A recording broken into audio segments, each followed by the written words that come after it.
Lo que sucedió en ese auditorio de Maracaibo cambió para siempre la forma en que cientos de personas entendían el catolicismo. Un pastor evangélico había invertido 8 meses completos preparando lo que él mismo llamaba el evento más importante de su carrera ministerial. No era un hombre cualquiera, dirigía una red de 12 templos distribuidos por todo el territorio venezolano. Su programa de radio alcanzaba 3 estados del país. Miles de personas sintonizaban cada semana para escuchar sus sermones, sus enseñanzas, sus ataques sistemáticos contra lo que él consideraba las grandes mentiras del catolicismo romano. Durante años, había construido su reputación como el defensor de la verdad bíblica. Sus seguidores lo veían como guerrero incansable contra la idolatría, como hombre valiente que no temía enfrentar a nadie en nombre del evangelio puro. Había debatido antes con otros sacerdotes católicos. Siempre había ganado. Esas victorias alimentaban su confianza, inflaban su ego, lo convencían de que ningún cura podía defender las doctrinas romanas cuando se enfrentaban directamente a las Escrituras. Este debate sería diferente. No sería un encuentro casual en una iglesia pequeña.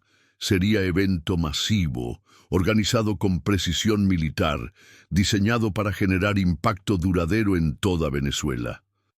El pastor alquiló el auditorio más grande de Maracaibo, con capacidad para 400 personas. Contrató equipo técnico profesional para manejar sonido e iluminación. Instaló pantalla gigante donde proyectaría versículos bíblicos durante el debate. Distribuyó miles de panfletos por toda la ciudad anunciando el encuentro. Los volantes prometían algo extraordinario: la exposición pública definitiva de las herejías católicas. El tema central estaba claramente definido: idolatría. El pastor planeaba demostrar delante de cientos de testigos que los católicos violaban directamente el primer mandamiento al arrodillarse ante imágenes y estatuas. Iba a probar que la veneración de santos era simplemente adoración pagana disfrazada con terminología cristiana. Había estudiado cada argumento católico posible, marcó versículos en 5 Biblias diferentes, preparó respuestas para cada defensa que imaginaba podría presentar un sacerdote. Durante meses ensayó sus intervenciones. Practicaba frente al espejo, ajustaba su tono de voz, memorizaba versículos clave hasta poder recitarlos sin mirar las páginas. Consultó con otros pastores evangélicos reconocidos.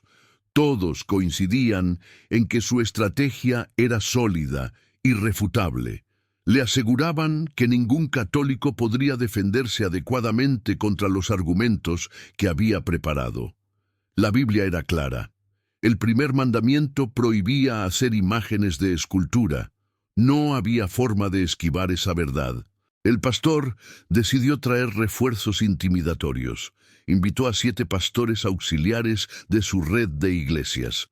Estos hombres se sentarían en la primera fila del auditorio, formando una especie de tribunal religioso. Su presencia enviaría mensaje claro. Esto no era simple debate entre 2 personas, sino confrontación entre el protestantismo organizado y un sacerdote católico aislado. La presión psicológica sería enorme. Cualquier cura se sentiría abrumado ante semejante despliegue de poder eclesiástico evangélico. La noticia del debate se expandió rápidamente por las comunidades religiosas de Maracaibo y ciudades vecinas. Católicos y protestantes hablaban del encuentro con mezcla de anticipación y nerviosismo. Algunos católicos temían que su fe fuera expuesta como superstición sin fundamento.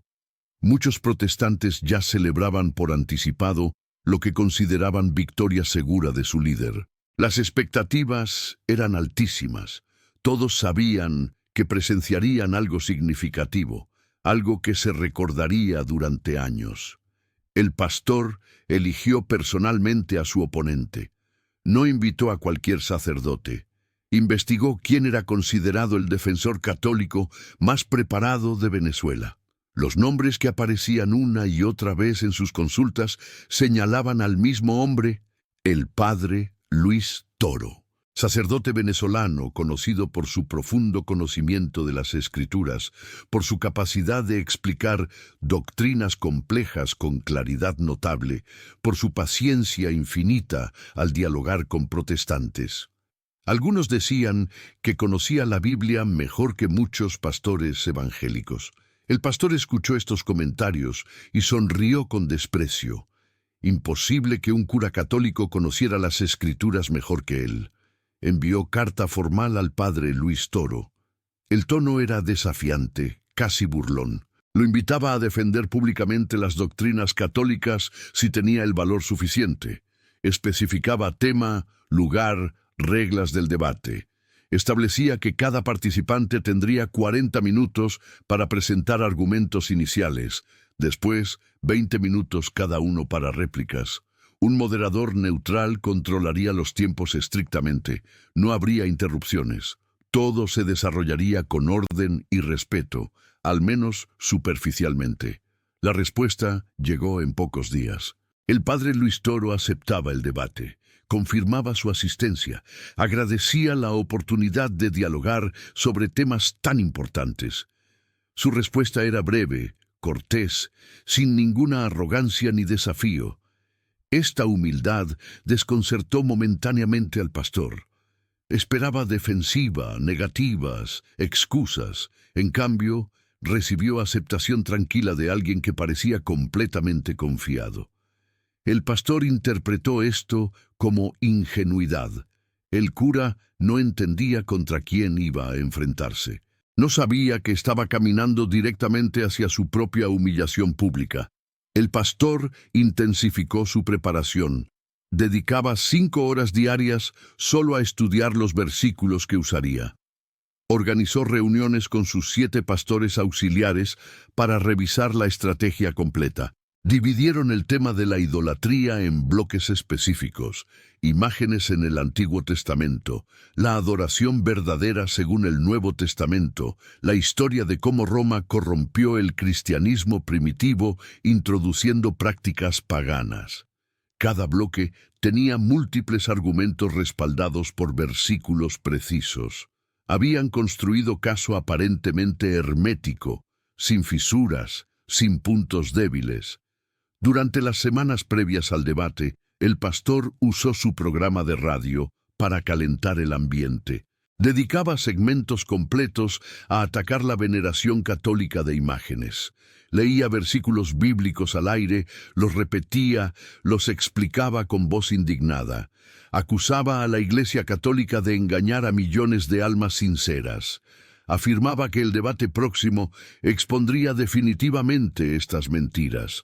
Animaba a sus oyentes a asistir masivamente al auditorio. Les decía que presenciarían momento histórico cuando la verdad bíblica triunfara sobre la tradición humana corrupta. La venta de entradas superó todas las expectativas. El auditorio se llenó completamente semanas antes del evento. Tuvieron que cerrar inscripciones porque no había más espacios disponibles. 400 personas asistirían. La división era aproximadamente mitad y mitad. 200 católicos, 200 protestantes. La tensión ya era palpable días antes. En las redes sociales, en las conversaciones callejeras, en las parroquias y templos, todos hablaban del encuentro que se avecinaba. El padre Luis Toro representaba algo completamente diferente a lo que el pastor imaginaba. No era clérigo promedio que repetía catecismo memorizado sin comprenderlo profundamente. Era teólogo serio con décadas de estudio intensivo. Misionero de la misericordia. Designación especial otorgada por el Papa Francisco únicamente a sacerdotes con formación teológica excepcional y capacidad demostrada para enseñar con claridad y amor. Su conocimiento de las Escrituras era extraordinario, no superficial. Había leído la Biblia completa docenas de veces. Conocía el hebreo y el griego originales, entendía los contextos históricos, lingüísticos y culturales de cada pasaje. Pero su preparación iba más allá del estudio católico. El padre Luis había dedicado años a comprender el protestantismo desde dentro.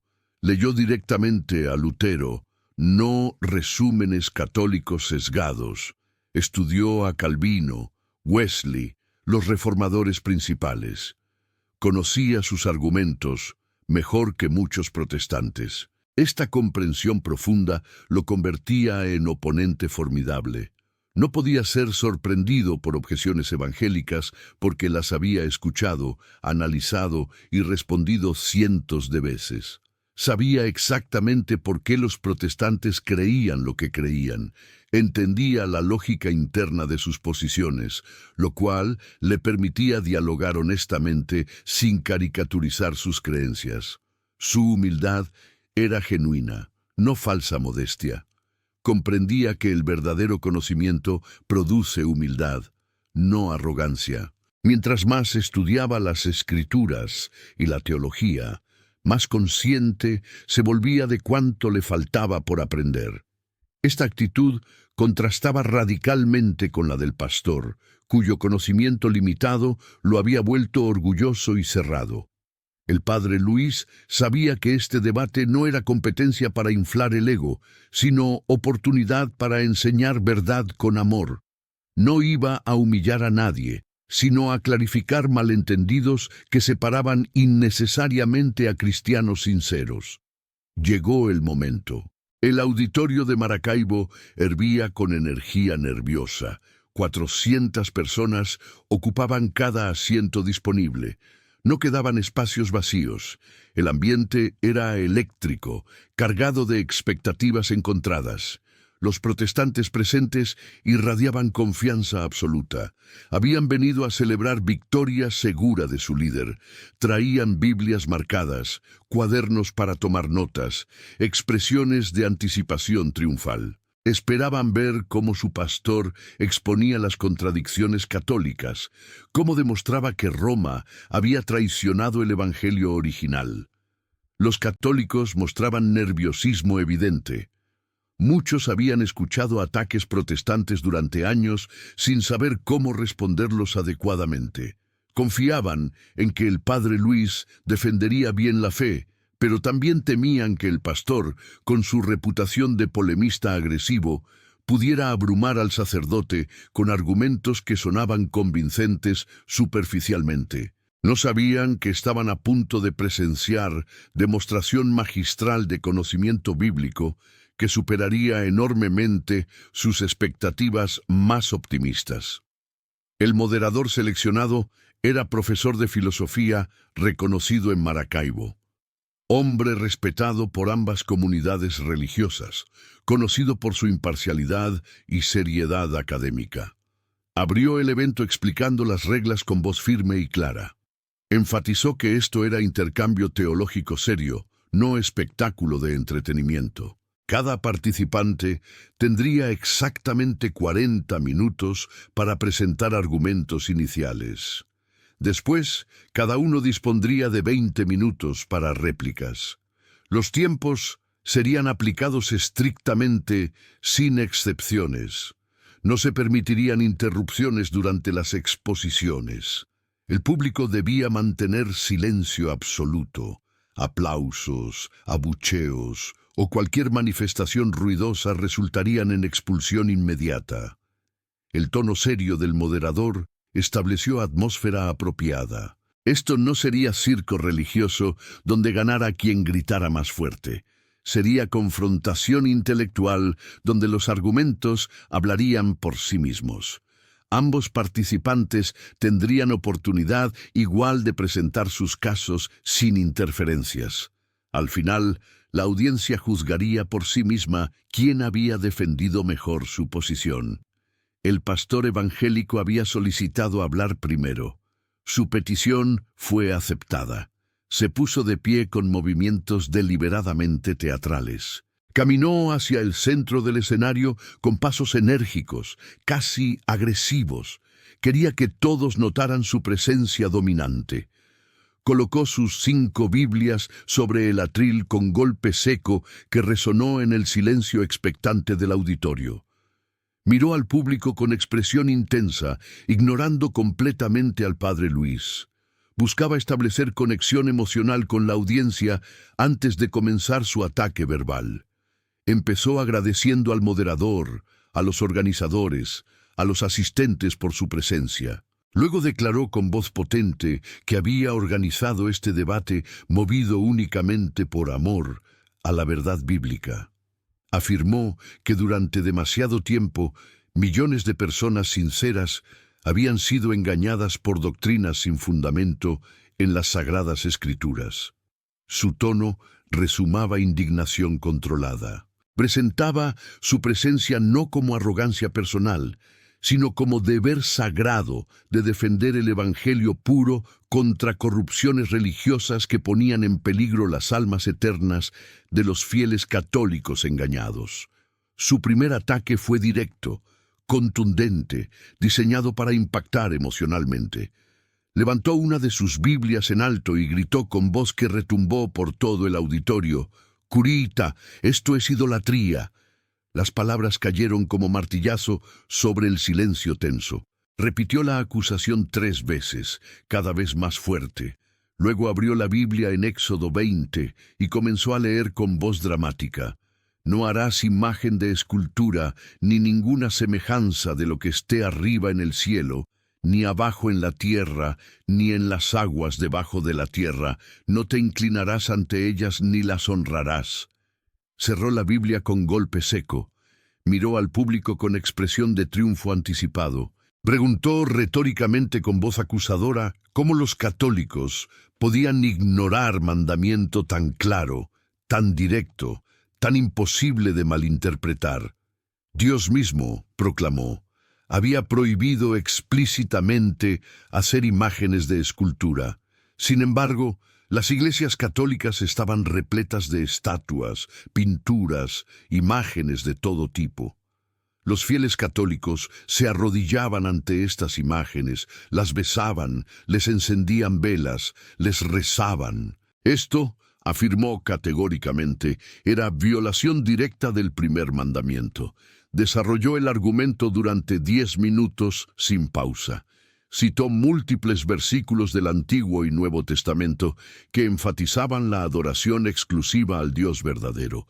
Deuteronomio 4, versículo 16. No os corrompáis haciendo imágenes de escultura. Deuteronomio 5, versículo 8. Repetición del mandamiento contra las imágenes. Levítico 19, versículo 4. No hagáis ídolos. Isaías 44. Descripción burlona de quienes fabrican ídolos de madera y metal. Salmo 115. Los ídolos tienen boca pero no hablan, ojos pero no ven. Su estrategia era clara: acumular tantos versículos que la acusación pareciera irrefutable. Cada cita bíblica era presentada como evidencia adicional de que el catolicismo practicaba idolatría abierta. No planteaba preguntas teológicas legítimas para generar diálogo constructivo. Lanzaba acusaciones directas contra toda la tradición católica milenaria. Su tono se volvía progresivamente más agresivo, más acusatorio, más dramático. Afirmó que los primeros cristianos jamás usaron imágenes.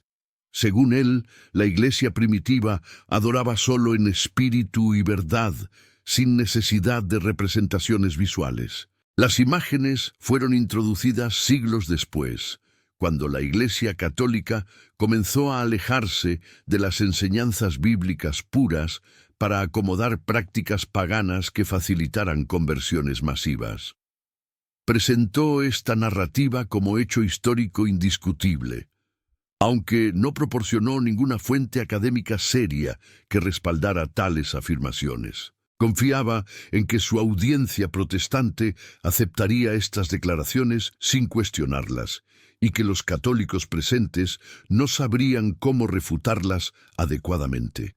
Continuó explicando que cuando los católicos rezan ante imágenes de santos, Están quitando gloria a Cristo. Argumentó que esta práctica minimiza el sacrificio único y suficiente de Jesús en la cruz. Si Cristo ya pagó completamente por nuestros pecados, preguntaba con voz cargada de indignación, ¿por qué necesitaríamos intermediarios adicionales? ¿Por qué necesitaríamos estatuas y pinturas para acercarnos a Dios? Su lógica parecía sólida superficialmente, especialmente para quienes nunca habían escuchado la explicación católica genuina de estas prácticas. El pastor citó entonces el Nuevo Testamento. Primera de Juan 5, versículo 21. Hijitos, guardaos de los ídolos. Juan 4, versículo 24. Dios es espíritu, y los que lo adoran deben adorarlo en espíritu y verdad. Colosenses 3, versículo 5. Haced morir la avaricia, que es idolatría. Acumulaba versículos con rapidez, uno tras otro, construyendo caso que parecía aplastante. Afirmaba que las Escrituras jamás, absolutamente jamás, instruían a buscar ayuda de personas fallecidas mediante imágenes o estatuas. Esta práctica católica era innovación medieval, corrupción del cristianismo primitivo que los apóstoles nunca enseñaron ni practicaron. Su voz alcanzaba niveles casi ensordecedores mientras martillaba sus puntos principales. Gesticulaba ampliamente con los brazos, caminaba de un lado a otro del escenario, levantaba sus Biblias dramáticamente.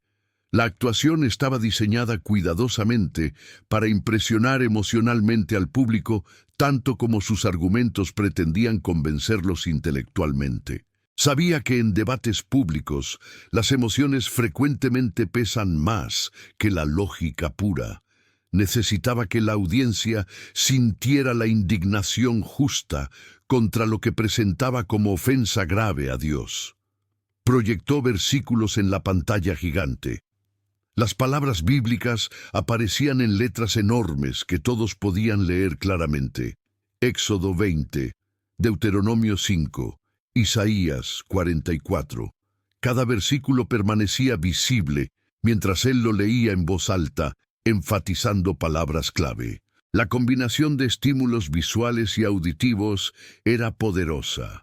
Muchos en la audiencia, especialmente los católicos menos informados, comenzaban a sentir dudas inquietantes.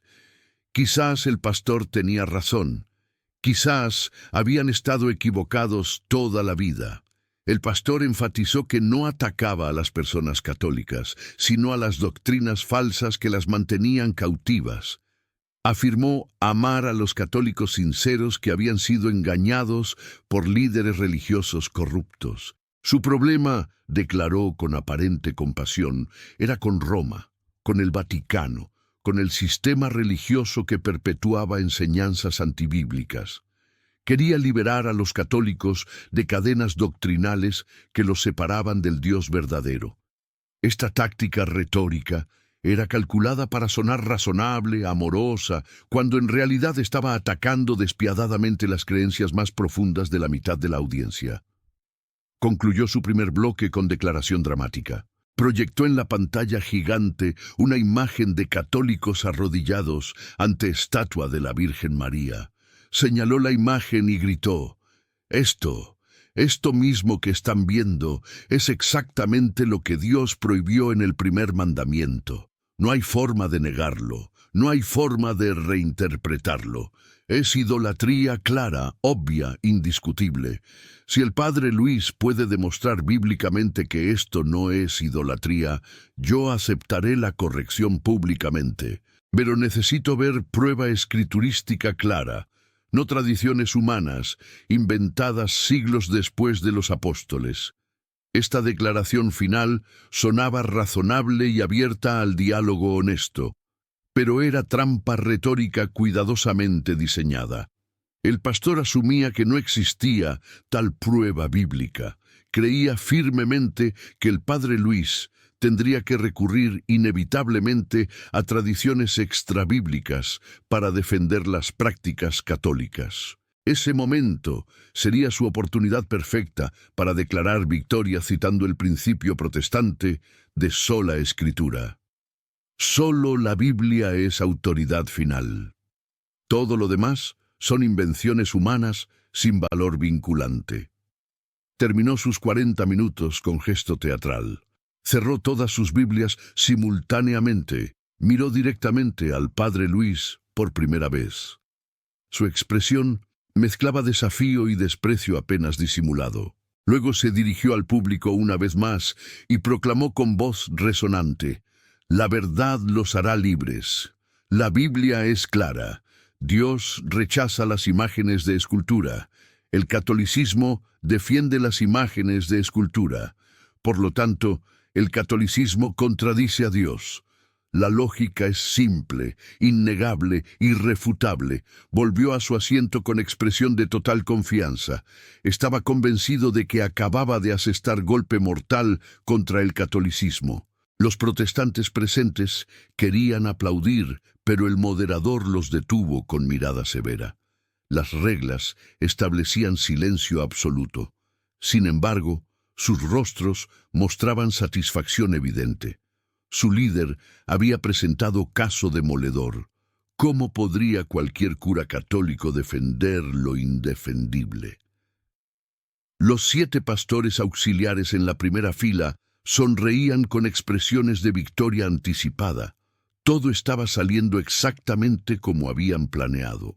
Los católicos presentes mostraban nerviosismo creciente. Algunos se removían incómodos en sus asientos. Intercambiaban miradas preocupadas. Los argumentos del pastor sonaban convincentes.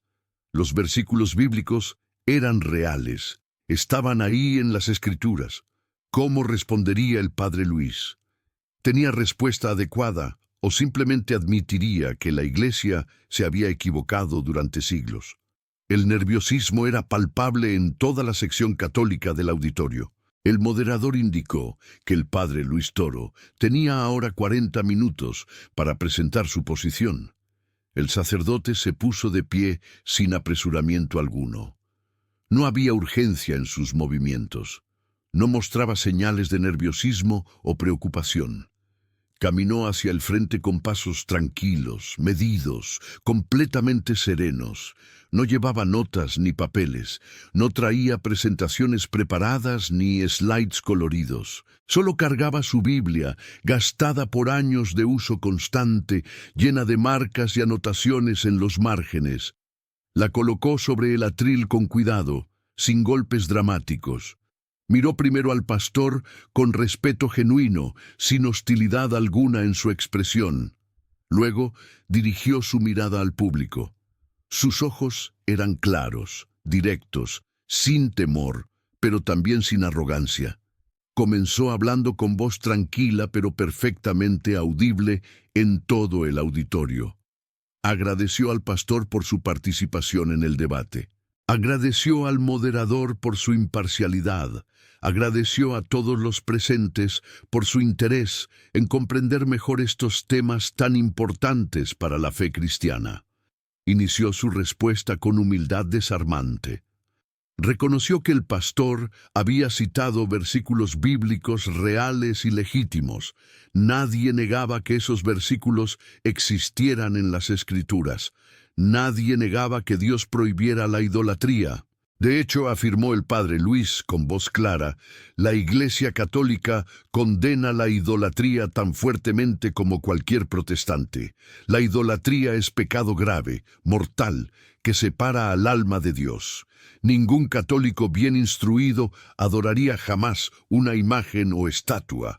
Eso sería traición directa al primer mandamiento. Pero entonces, con tono pedagógico y paciente, planteó pregunta que cambiaría completamente el rumbo del debate.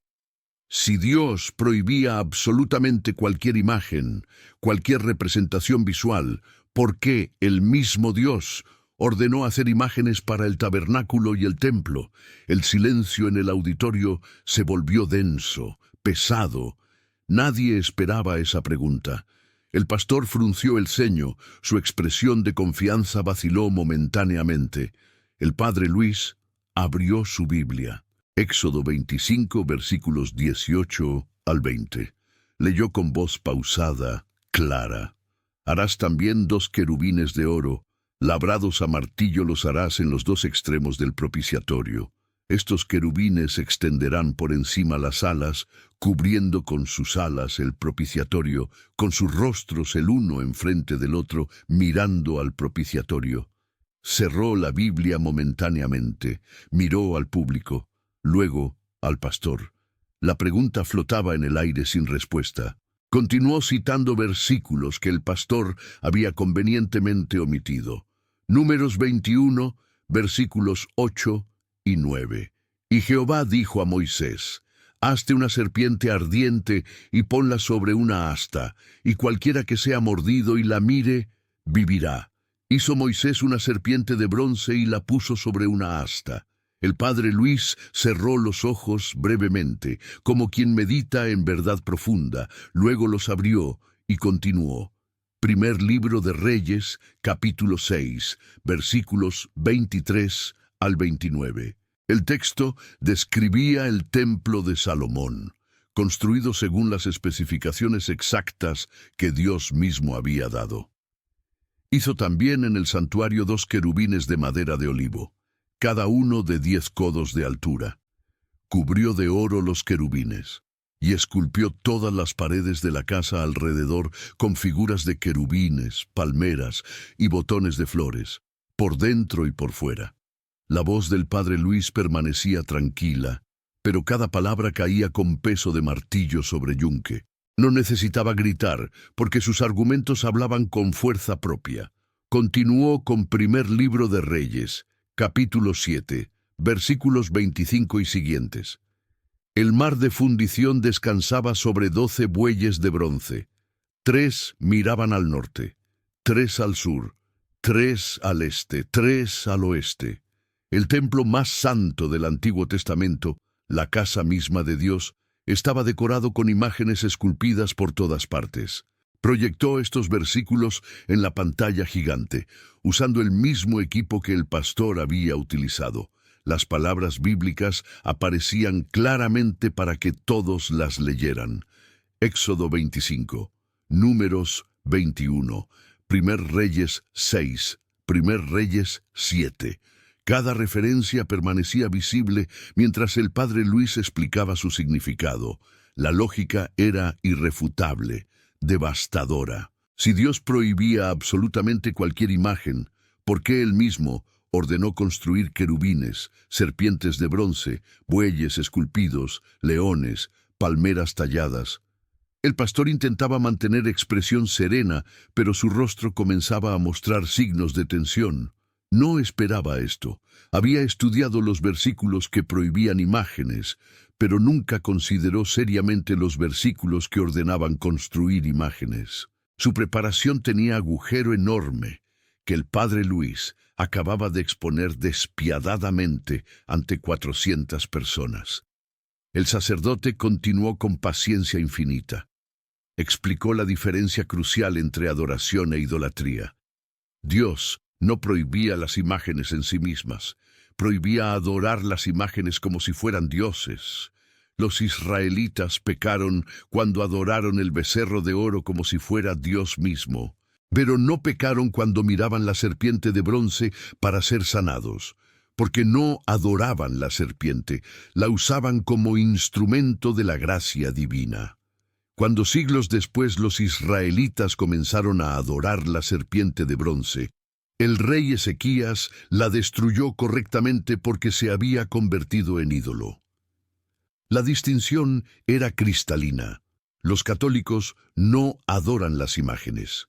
Las veneran como representaciones de personas santas que vivieron vidas heroicas de fe. Exactamente como cualquier persona guarda fotografías de seres queridos fallecidos sin adorar las fotografías. Nadie acusa a alguien de idolatría por besar la foto de su madre muerta. Todos entienden que el beso expresa amor hacia la persona representada, no hacia el papel fotográfico. El mismo principio aplica a las imágenes religiosas católicas. Citó entonces el Catecismo de la Iglesia Católica. no como autoridad bíblica, sino como clarificación de lo que la Iglesia realmente enseña. La adoración, latría en griego, pertenece exclusivamente a Dios. Ningún católico bien instruido adoraría jamás una imagen, un santo, un ángel. Eso sería idolatría condenada por la Iglesia desde sus orígenes. La veneración, dulía en griego, es honor y respeto dados a personas santas. Hiperdulía es la veneración especial a María como Madre de Dios. Pero solo Dios recibe adoración verdadera. El padre Luis explicó que esta distinción no era invención medieval. Los primeros cristianos la conocían y practicaban. Las catacumbas romanas, donde los cristianos se escondían durante las persecuciones del siglo II y III, están llenas de imágenes pintadas en las paredes. Cristo representado como buen pastor. María, con el niño Jesús. Escenas bíblicas completas. Si las imágenes fueran absolutamente prohibidas, los cristianos más cercanos en tiempo a los apóstoles no las habrían usado tan extensamente. Citó a los padres de la Iglesia. San Basilio el Grande, siglo IV, escribió que el honor dado a la imagen pasa a quien la imagen representa. San Juan Damasceno, siglo VIII, defendió el uso legítimo de imágenes contra los iconoclastas que querían destruirlas todas. Estos hombres vivieron mucho más cerca de los apóstoles que cualquier reformador protestante del siglo XVI. Conocían mejor que nadie qué habían enseñado realmente los apóstoles. Y todos defendían el uso apropiado de imágenes religiosas. El tiempo avanzaba. El padre Luis abordó directamente la acusación de que los católicos quitan gloria a Cristo al venerar santos. Explicó con claridad meridiana que los santos no son mediadores independientes que reemplazan a Cristo. Cristo es el único mediador entre Dios y los hombres, como correctamente citó el pastor de 1 Timoteo. Pero dentro del cuerpo de Cristo, los miembros interceden unos por otros. Santiago 5, versículo 16, dice claramente: confesaos vuestras ofensas unos a otros y orad unos por otros. La oración de un justo puede mucho. Si pedimos oraciones a hermanos cristianos aquí en la tierra, razonó el padre Luis con lógica impecable, cuanto más podemos pedir oraciones a quienes ya están en la gloria celestial, completamente unidos a Cristo, sin las limitaciones del pecado que todavía nos afectan. Los santos en el cielo están más vivos que nosotros. Jesús mismo dijo en el Evangelio que Dios no es Dios de muertos, sino de vivos. La muerte no separa a los creyentes del cuerpo de Cristo. La comunión entre miembros de la Iglesia trasciende la barrera física de la muerte. Citó Apocalipsis 5, versículo 8. Los 24 ancianos en el cielo presentan ante Dios las oraciones de los santos en copas de oro. Si los santos en el cielo presentan oraciones a Dios según la misma Biblia, entonces claramente hay intercesión celestial. Esto no contradice el papel único de Cristo como mediador, sino muestra cómo funciona el cuerpo de Cristo tanto en la tierra como en el cielo. Todos los miembros participan en la obra de intercesión bajo la cabeza que es Cristo. Los 40 minutos terminaban. El padre Luis concluyó mirando directamente al pastor con expresión de compasión genuina. No había triunfalismo en su rostro. No había desprecio, solo deseo sincero de que todos comprendieran la verdad completa. Dijo con voz suave pero firme que el problema no era la Biblia, sino la interpretación selectiva de la Biblia. Cuando se leen solo los versículos que parecen apoyar una posición preconcebida, ignorando los versículos que la contradicen, se llega a conclusiones falsas. Las Escrituras deben leerse completas, en contexto, con humildad para aprender, no con arrogancia para confirmar prejuicios. Volvió a su asiento con la misma serenidad con que se había levantado. No había elevado la voz ni una sola vez. No había gesticulado dramáticamente, no había intentado manipular emociones del público. Simplemente había abierto las Escrituras y mostrado lo que realmente enseñan cuando se leen honestamente. El silencio en el auditorio era absoluto, denso, casi tangible. Nadie tosía, nadie se movía. Todos procesaban lo que acababan de escuchar. El moderador anunció 20 minutos para réplicas. El pastor tenía derecho a responder primero. Se puso de pie lentamente. Sus movimientos ya no eran teatrales ni confiados. Caminó hacia el atril con pasos que revelaban incertidumbre creciente. Sus manos temblaban ligeramente cuando abrió su Biblia. Intentó sonreír, pero la expresión salió forzada, artificial. Comenzó a hablar, pero su voz había perdido toda la potencia inicial. Intentó argumentar que el contexto del Antiguo Testamento era diferente. Dios había permitido temporalmente ciertas cosas bajo la antigua alianza que ya no están permitidas bajo la nueva alianza en Cristo. Pero su argumento carecía de sustancia real. No explicó por qué Dios prohibiría algo en un mandamiento eterno y luego ordenaría hacer exactamente eso mismo. No abordó el hecho de que los primeros cristianos usaban imágenes en las catacumbas. No refutó las citas de los padres de la Iglesia.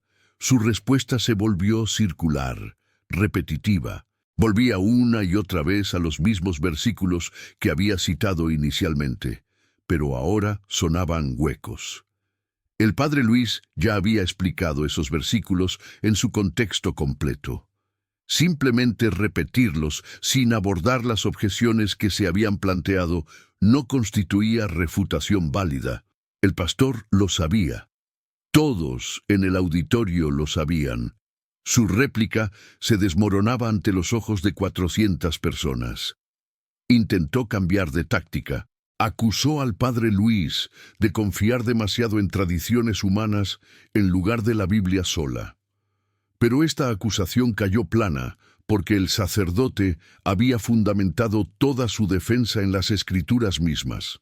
No había apelado a autoridades extrabíblicas para defender el uso de imágenes. Había citado versículo tras versículo del Antiguo y Nuevo Testamento. Había mostrado que la práctica católica era consistente con el testimonio bíblico completo. Los 20 minutos del pastor transcurrieron dolorosamente. Cada minuto que pasaba hacía más evidente que no tenía respuesta adecuada. Sus 7 pastores auxiliares en la primera fila ya no sonreían. Miraban el suelo con expresiones sombrías. Sabían lo que todos sabían. Su líder estaba perdiendo el debate que él mismo había organizado. La derrota era cada vez más obvia, más humillante, más completa. Llegó el turno del padre Luis para su réplica final. Se levantó con la calma habitual. Habló brevemente porque no necesitaba repetir argumentos ya expuestos claramente. Simplemente enfatizó el punto central. La Biblia no prohibía las imágenes en sí mismas, prohibía la idolatría. Los católicos no practican idolatría. Usan imágenes legítimamente como ayudas visuales para la fe, exactamente como Dios mismo ordenó hacer en el tabernáculo y el templo. Concluyó con palabras que resonarían en la memoria de todos los presentes. Miró al pastor con respeto genuino y dijo que esperaba que este intercambio ayudara a todos, católicos y protestantes, a comprender mejor las Escrituras. No buscaba declararse vencedor de competencia. Su único deseo era que la verdad bíblica completa prevaleciera sobre interpretaciones parciales. Invitó a todos a estudiar las Escrituras con humildad y apertura, sin prejuicios que impidieran ver lo que realmente enseñan. El moderador declaró concluido el debate. El silencio persistió por varios segundos. Luego, lentamente, comenzó el movimiento. Católicos se acercaban al padre Luis con expresiones de gratitud, alivio, alegría. Muchos tenían lágrimas en los ojos. Durante años Habían escuchado acusaciones sin saber cómo responder. Ahora comprendían que su fe tenía fundamentos bíblicos sólidos. No eran idólatras. No adoraban imágenes. Simplemente practicaban tradición apostólica auténtica que los protestantes habían malinterpretado gravemente. Un grupo de protestantes honestos también se acercó al padre Luis. Confesaban que nunca habían considerado los versículos sobre los querubines y la serpiente de bronce.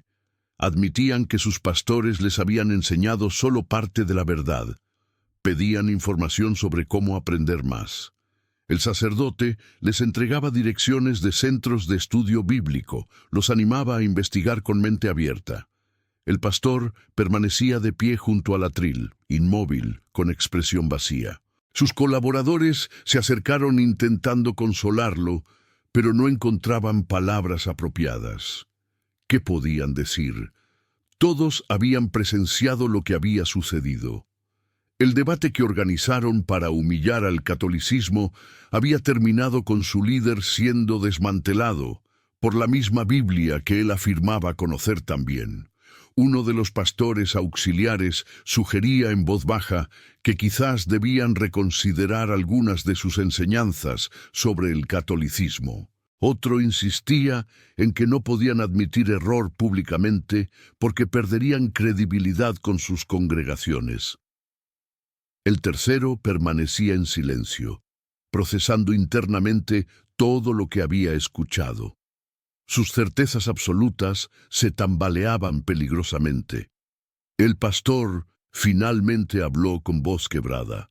Reconoció que había subestimado gravemente al padre Luis Toro. Admitió que nunca había considerado seriamente los versículos que ordenaban construir imágenes. Su preparación había sido superficial, enfocada solo en confirmar lo que ya creía, en lugar de buscar verdad completa. Esta humillación pública quizás era necesaria para enseñarle humildad genuina que su arrogancia había impedido durante años. El padre Luis observaba desde cierta distancia. No se acercó al pastor derrotado, no hizo comentarios triunfalistas, simplemente continuó conversando con quienes buscaban clarificación o enseñanza. Su victoria no cambió su actitud. Seguía siendo el mismo hombre humilde, paciente, dedicado a enseñar verdad con amor.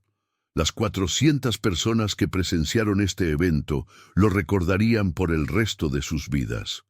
Habían visto demostración poderosa de que el catolicismo no es religión de ignorantes que siguen tradiciones ciegas. Es fe profundamente arraigada en las Escrituras, preservada fielmente a través de 2000 años de historia cristiana. Los católicos bien formados conocen la Biblia tan bien o mejor que los protestantes. Pueden defender cada doctrina bíblicamente cuando se les da oportunidad justa de explicar correctamente. El auditorio se vació lentamente. Pequeños grupos permanecían conversando animadamente sobre lo que habían presenciado. Católicos expresaban renovado orgullo por su fe. Protestantes honestos cuestionaban lo que siempre habían creído sobre el catolicismo. El debate había logrado algo importante: sembrar semillas de duda en certezas falsas y sembrar semillas de comprensión en ignorancia previa. El pastor salió del auditorio rodeado de sus colaboradores. Su reputación había sufrido golpe severo. El evento que organizó para demostrar su superioridad teológica había demostrado exactamente lo contrario. Pero quizás, con tiempo y reflexión honesta, esta derrota podría transformarse en oportunidad para crecimiento genuino. La humillación duele, pero también puede enseñar lecciones valiosas que el éxito constante nunca enseña. El padre Luis Toro salió del auditorio con la misma serenidad con que había entrado.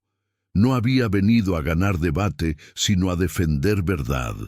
Había cumplido su misión, la verdad había sido proclamada claramente.